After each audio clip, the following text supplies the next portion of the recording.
இங்கே என்ன நடக்கிறது? மரம் செடி கொடிகளை தாண்டி இந்த கடலில் என்ன இருக்கிறது? மீண்டும் மரம் வந்து விட்டது. பலி, இது வெறும் மரம் அல்ல. இதுவும் மரம்தான். இதையும் அவர்களுக்கே கொடுத்து விடுங்கள். எங்களுக்கு தேவையில்லை. நல்லது. நில்லுங்கள், நில்லுங்கள். இனி பேச்சு இல்லை. அசுரர்கள் ஒப்புக்கொண்டனர். மனதில் நினைத்ததை நிறைவேற்றிக் கொடுக்கும் இந்த கல்ப விருட்சம் தேவர்களுக்கு சொந்தமாகும். நீங்கள் சூழ்ச்சி செய்கிறீர்கள். கல்ப விருட்சம் அசுரர்களுக்கே சேர வேண்டும். நான் எங்கே ஏமாற்றினேன் தாயே? இந்த மரம் வேண்டாம் என்று கூறியது ஸ்வரபானுதானே? அதுவும் அசுரராஜனின் ஒப்புதலோடு. அதனால் கல்ப விருட்சத்தை நான் அசுரர்களிடம் ஒப்படைத்து விட்டேன்.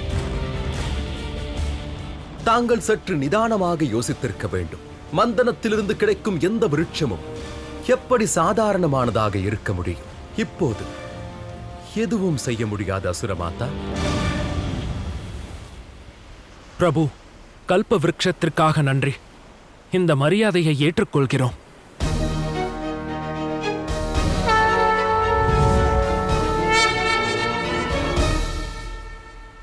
எதையும் கூறுவதற்கு முன்பால் யோசிக்க வேண்டும் பலி. நீ ஒரு ராஜன். கல்ப விருட்சம் பறிபோனது. அது நாம் நினைக்கும் அனைத்தையும் நிறைவேற்றி இருக்கும். இனி கவனமாக செயல்பட வேண்டும். சரி அசுரத்தாயே. சக்தியோடு இழுங்கள் அசுரர்களே. சோமபானம் கிடைத்து விட்டது. அமிர்தமும் கிடைக்க வேண்டும். இழுங்கள்.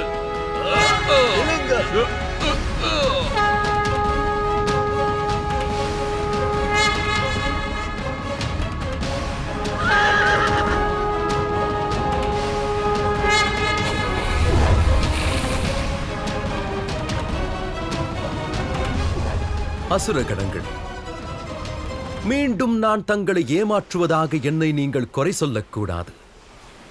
அதனால் இம்முறை தேர்ந்தெடுக்கும் உரிமையை தங்களுக்கே தருகிறேன். ஒரு பக்கம் ஓர் அழகான மங்கை, கலை மற்றும் நாட்டியத்தில் சிறந்தவள்.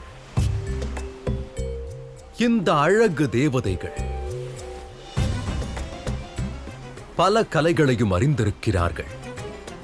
இன்னொரு புறம் இங்கு திவ்ய சக்திகள் கொண்ட இந்த அஸ்வம் உச்சை ஸ்ரவம். இப்பொழுது சொல்லுங்கள், எதை தேர்ந்தெடுப்பீர்கள்? எங்களுக்கு தேவர்களிடம் ஐராவதம் இருக்கிறது. அப்படி என்றால் அசுரர்களிடமும் ஒரு திவ்ய வாகனம் இருந்தாக வேண்டும். இந்த அஸ்வத்தை எங்களுக்கு தாருங்கள். தாயே, எங்களுக்கு தேவதைகள் தான் வேண்டும்.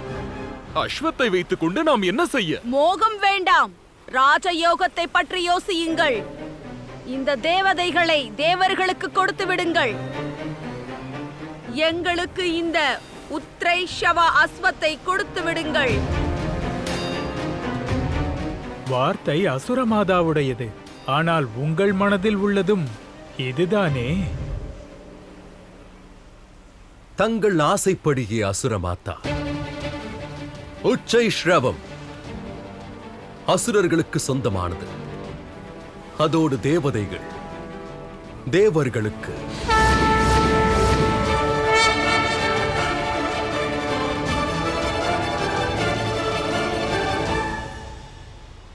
நாராயணர், எல்லோருடைய ஆசைகளும் நிறைவேறுகிறது. யாருக்கு என்ன தேவைகள் இருந்ததோ கிடைத்தது. ஆனால் தேவி லக்ஷ்மி?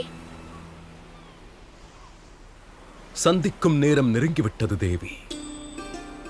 ஆனால் இந்த காத்திருப்பு நடக்கும் சோதனைகளை இன்னும் கடினமாக்குகிறது.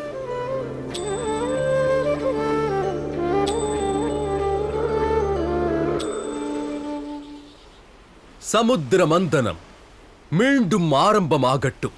சரி நாராயணரே. இந்த மந்தனம் இனி தொடர்ந்து நடக்க வேண்டும். அப்பொழுதுதான் சாகரராஜன் வேறு வழியின்றி தேவி லக்ஷ்மியை அமிர்தத்தோடு வெளியே அனுப்பி வைப்பார்.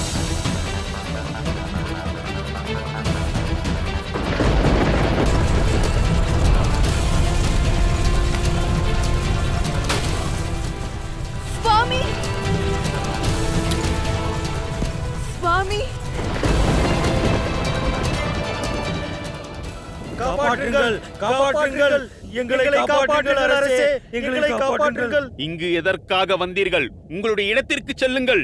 அவர்களுக்கென்று இடமே இல்லையே. அப்போது உங்கள் இடத்திற்கு தானே வருவார்கள் தந்தையே.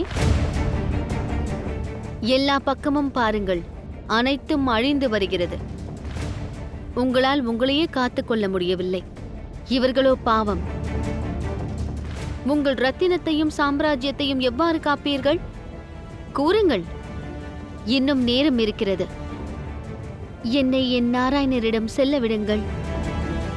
இந்த மந்தனம் தொடர்ந்து நடக்கட்டும். நான் சாகரன். காயவும் மாட்டேன், அடி பணியவும் மாட்டேன். என் முடிவில் நான் மிக தெளிவாக இருக்கிறேன். லட்சுமியை திருப்பிக் கொடுக்க மாட்டேன். லட்சுமியை திருப்பிக் கொடுக்க மாட்டேன்.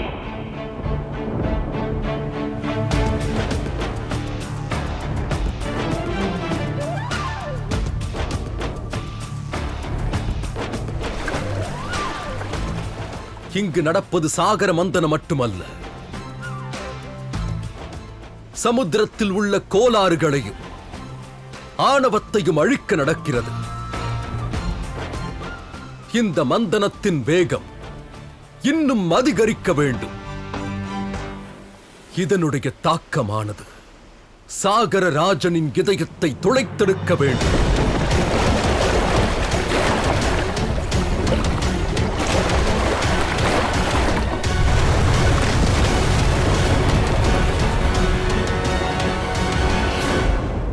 தாய் என்றாலே கருணையின் அடையாளம்.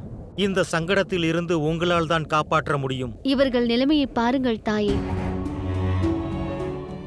தந்தைக்கு நீங்கள் புரிய வையுங்கள். இந்த அநியாயத்தை தடுத்து நிறுத்துங்கள். உங்கள் பிள்ளைகளை இழக்கப் போகிறீர்களே, இந்த பாரத்தை எவ்வாறு சுமப்பீர்கள்? எப்படி பழி வாங்குவீர்கள்? யாரோடெல்லாம் போராடுவீர்கள்?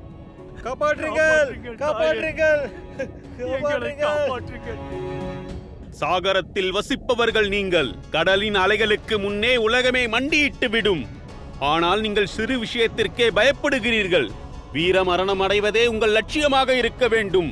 கடலின் இதிகாசத்தில் நீங்கள் அமரராகி விடுவீர்கள்.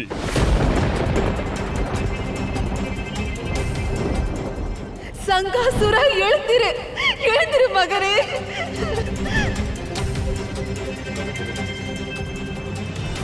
எழுந்திருங்கள், முன்னேறி செல்லுங்கள். இந்த சவாலோடு போராடுங்கள்.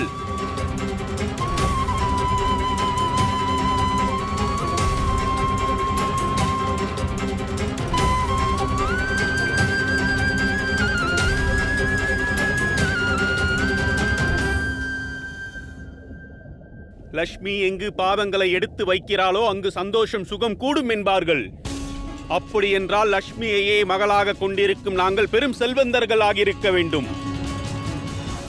ஆனால் பார்த்தாயா, இங்கு எல்லாமே அழிந்து கொண்டு வருகிறது.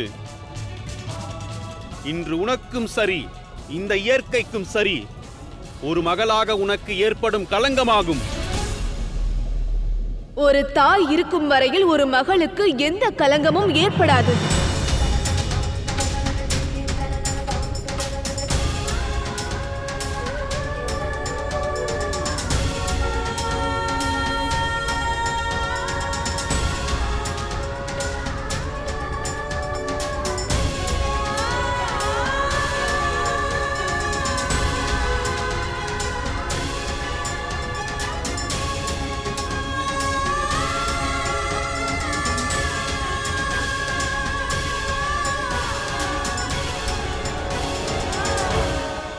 நீ என்ன செய்து கொண்டிருக்கிறாய்?